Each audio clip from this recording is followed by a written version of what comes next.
Good morning guys, good afternoon, good evening. Welcome back to my channel, Bella and Lee. For today's video guys is magtutor tayo sa Good Shepherd. Yung bilihan guys ng mga ng OB jam. Ayan guys, ang paligid nila.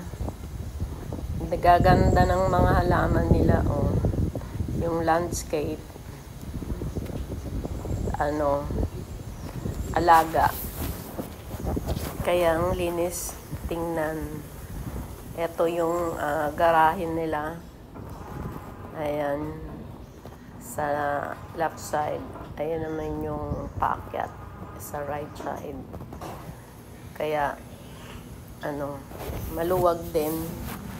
Tapos, ito yung pag-park mo, pagbaba mo, ayan, makikita mo yan. Yung wall na yan, makita yan, God bless sa malayo.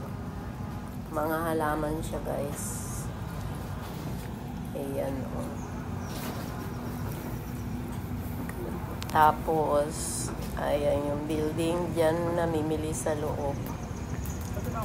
Tapos, ito naman yung garden. Dito sa kaliwa, yung pinasukan ng motor. Hindi yun. Ito yung sa kaliwa. Ayan, may garden sila dyan, guys. Hindi na ako pumasok kasi medyo mataas eh. Kaya dito lang ako sa tanaw. Ayan ang mga halaman nila dyan. Iba-ibang halaman. Ang gaganda kasi palibasa malamig. Maganda ang tubo ng halaman pag malamig ang klima. Tapos hindi pa masyado sa araw. Yung exposed. Lang siya. Yung ilang oras lang siyang nasisikatan. Kaya ang ganda ng tubo. Ayun, gaganda ng mga halaman nila. Hindi ko na alam, katulad yan, hindi ko alam ang pangalan yan eh. Tapos may mga, din sila, nakahang. Ayan, portulak, ayan eh. Tapos, ayan, may statue sila. Ngayon, dito tayo sa viewing deck. Ito guys, ang matatanaw natin pag nandun tayo sa viewing deck. Ayan. Ayan yung deck na pwede mong pagpicturan.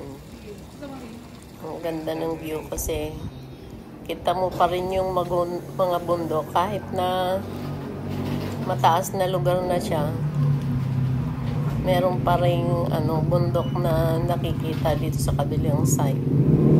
Pero nakaka-amaze talaga kasi yung mga bahay nasa tuktok na eh. Kaya pag dungaw mo, ayan yung makikita mo, mga halaman din. Ayan, may wishing well dyan. Ayan na yung pinaka-view ng deck. So, dyan nagpapapicture. Thank you guys for watching. Balik na tayo. And please, subscribe to my channel. Bye-bye.